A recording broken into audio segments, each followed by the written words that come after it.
हमारे यहाँ एक बालक है बद्रीनाथ, वो रोज बद्रीनाथ जी का दर्शन करता है जब तक पट खुले रहते। राजेश रोज बद्रीनाथ जी के दर्शन करते हैं, रोज। पट बंद में भी मौका लग जाए तो बाहर से दंडवत कर ही लेता।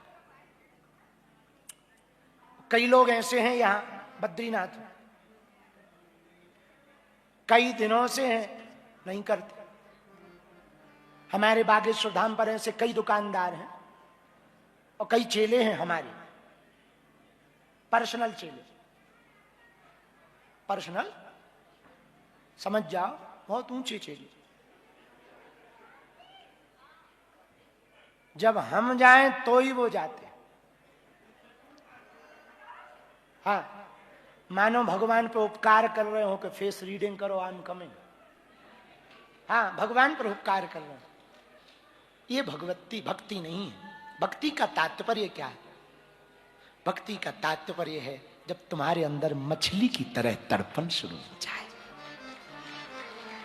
जैसे जल से विलग होने पर मछली जल के लिए तड़पती है, ऐसे ही जीव भगवान के लिए तड़पने लगे। जब भगवान के लिए तुम तड़पने लगोगे, भगवान भी तुम्हारे बिना रह नहीं पाएंगे। परमात्मा साक्षात नहीं आ पाएगा, वो महात्मा बनकर प्रकट हो जाएंगे, साधु बनकर प्रकट हो जाएंगे, गुरु बनकर प्रकट हो जाएंगे। इसलिए मेरे पागलों, शाश्वत भक्ति तो है भगवान में डूब जाना। जैसे सब्जी में नमक घुल जाता, स्वाद रहता है पर वो अपना अस्तित्व खत्म कर देता, ऐसे ही भक्त होना चाहिए, भगवान में घुल जाए, अपना अस्तित्व खत्म कर दे, स्व का अस्तित्व खत्म हो जाए। अहंता और ममता दो खतरनाक साधन है, दो खतरनाक है भक्ति में बाधक। पूछो क्या? बोलो बोलो। भक्ति में दो बाधा है, एक अहंता, एक ममता। अहंता मैं, ममता मेरा। और सच क्या है? यहां ना तेरा है ना मेरा, ना कुछ तेरा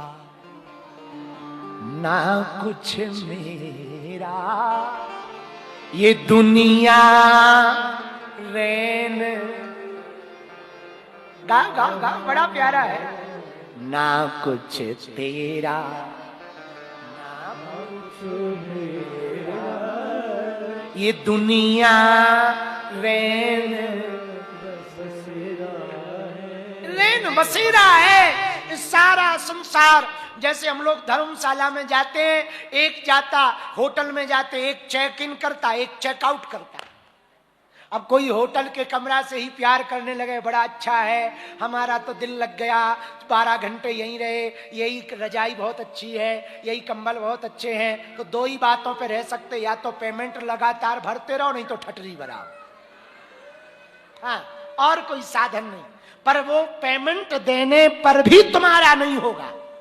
खबरदार खबरदार, सुनो सुनो सुनो, पेमेंट देने पर भी तुम्हारा नहीं होगा।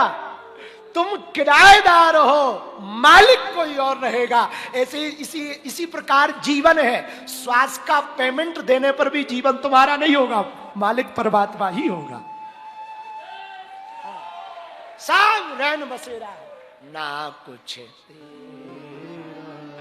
ना कुछ मेरा, ये दुनिया रैन बसेरा है। इसलिए मेरे पागल, भगवान से शाश्वत भक्ति करो, शाश्वत भक्ति करो, एकदम अप्रतम भक्ति करो, डूब जाओ। जब तक वो रूबरू ना हो, तड़पन तुम्हारे दिल में बनी रहे। और कभी भी किसी साधु के पास जाओ ना, उससे कुछ मत मांगो, दो बातें मांगो, एक भक्ति, एक बुद्धि की शुद्धि। एक तो भक्ति दो आप हमें, और दूसरा हमारी बुद्धि की शुद्धि बनी रहे। आज जो बुद्धि है गुरु चरणों में लगी, भगवान के चरणों में लगी, ये लगी रही। इसमें कभी भी कोई मलाल न आए, कोई खोट न आए। यही दो बातें मांगने योग्य है। साधु से दो ही चीज मांगो, भक्ति और बुद्धि की शुद्धि। ये दो चीजें मांगो।